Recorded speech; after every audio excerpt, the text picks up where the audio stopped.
again this is the sphere of the Earth, this is your point, and now based on 2 satellites you figured that you are somewhere in this circle. Okay, maybe this was D1 and this is D2. Okay, now to triangulate within the circle, where am I? You look at a third satellite. So suppose there is some satellite here, D3. This will also, some distance is there, based on that some other sphere will be there. A sphere and a circle can meet how? Again it could be a single point or it will be 2 points. It will not be a line unless, yeah, it could be a complete circle also, but in practical applications that will not happen. It could be a complete circle, he's right. So there's a circle and like you take a football, you put a bangle on top of that, it will touch in a full circle, right? The same circle as the bangle itself. It's possible, that way is also possible. But in practical applications, what you will see is, and again, suppose the bangle is not sitting on it but going through it, then it will touch in 2 points, right? Or if the bangle is just touching on top of it, then it will be 1 point.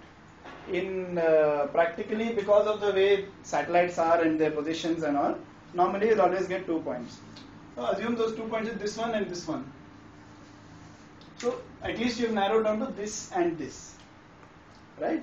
Now, if you are practical about it and based on who you are, suppose you are an aeroplane, or now we are talking about distances that are 20, I said the satellite's height is 22,000 kilometers. So for all practical purposes, an aeroplane also will normally be this point, car will also be this point, whereas if it's a satellite or some missile or something, it could be this point.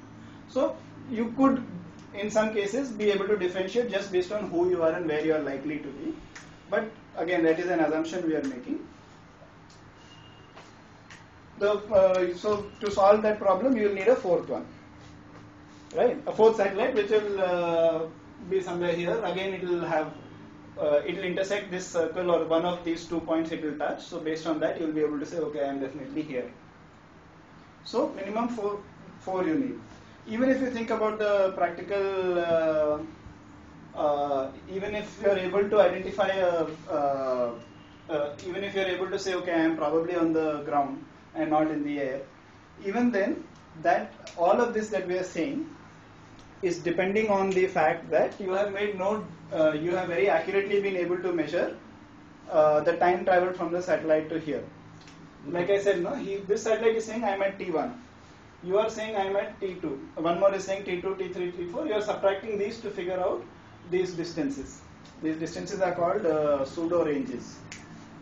PSEUDO, pseudo ranges. Anyway, so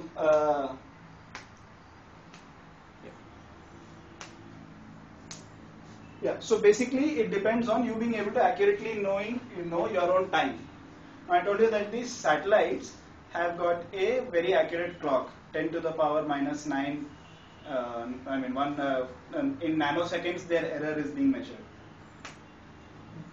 It's not practical for your cell phone and for every other GPS receiving equipment to have a clock that is as accurate as that.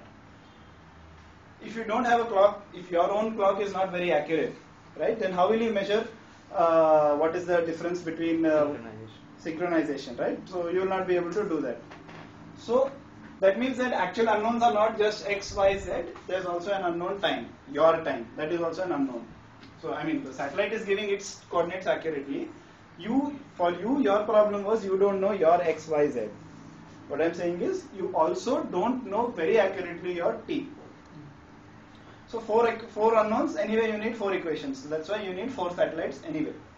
Because even if you assume that even with 3 satellites you are able to get to this point, this point means that 2 satellites intersected, they created a circle. Now there could be errors in your calculation of time there itself.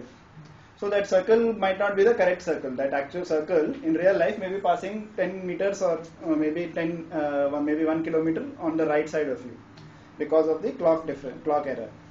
Then when the 3rd satellite signal is measured, that may not intersect that circle at all because it will not touch that only, so you will not get a value. So you need the 4th one to figure out so that you are able to calculate your time accurately also. Does that make sense? Four unknowns means you need 4 equations, right? So that is why you need the 4th one anyway, even though you may have this and this. So what you will do, you will take, you will basically form, these are all linear equations only. So you will form 4 linear equations, solve all 4 of them, you will get accurate time.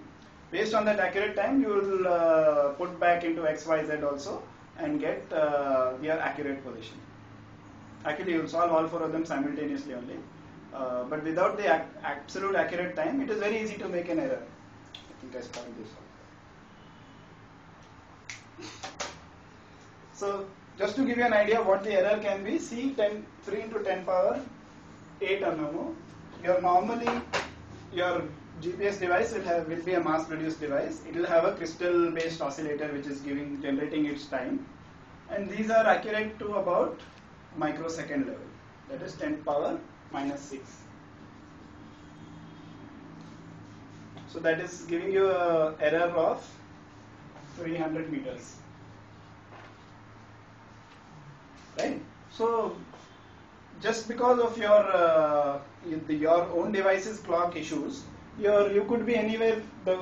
Your distance from the first satellite you will measure 300 meters wrong. From the second satellite you will measure 300 meters wrong.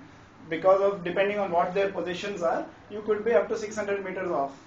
Then the third satellite is coming, you will not touch only. So you will not get an intersection point. So you won't even get to the stage where you are able to choose between this and this. And that is not good enough for GPS. 300 meters means instead of here you are in Satsai Kalyan Mandapam, you cannot use it for navigation. Right? So that's why you need minimum 4 satellites. Now the actual GPS system that we all use, as I said, it is created by the US government for military applications. It has 31 satellites in the air going all around the world. They go around, as I said, at an orbit of about 22,000 kilometers. That is called a medium Earth orbit. Okay, you have low Earth orbit which is up to about 2,000 kilometers. Then you have geosynchronous orbit, which is what you use for your communication satellites. They are always in the exact same position, and that height is always very precise, some 35,000 kilometers something. That height only will work for geostationary satellites, because that satellite will always be at that point. It has to stay at that point as the Earth rotates. That's why you can point your dish antenna to that and get signal from that. So all your TV comes from geostationary satellites. That is 36,000 kilometers, 35,000 something. Below, the low ones are 2,000 kilometers and below. Those are called low Earth orbits. GPS satellites are kept in medium Earth orbits. These satellites rotate around the Earth approximately once every 12 hours or something like that. I'm not sure about that. And typically the way they rotate is this: the Earth, they'll go like this, they'll go up and down. Your geostationary satellite will just stay at one point, it will turn around with the Earth. So this will go round like this, and there will be, as I said, there are 31 satellites like that. The idea is for any point on the Earth, there should be minimum 6 to 7 satellites which are visible. Typically, actually with 31, you will have up to 9, 10, 11 satellites visible at any time from any point on the Earth. Okay, the reason you need so many is there is so much line of sight interference. So you are standing here this building is there, so some satellite which is over there, you are not getting the signal. Like that, you will have so many obstructions.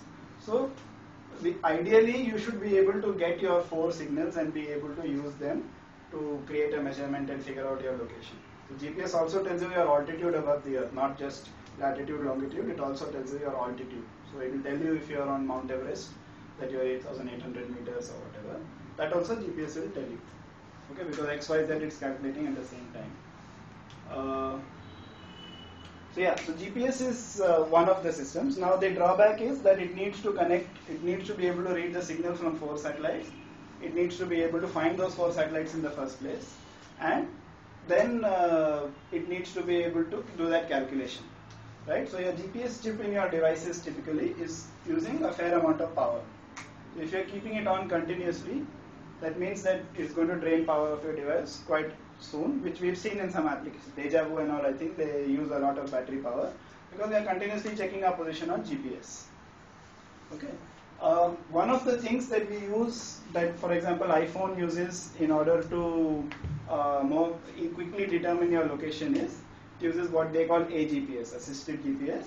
It will keep a database of all the mobile phone towers in the world and their positions. If Airtel creates a new tower, they register it in some registries. So I will put a tower at this location, and this is my this is the ID of the tower and all.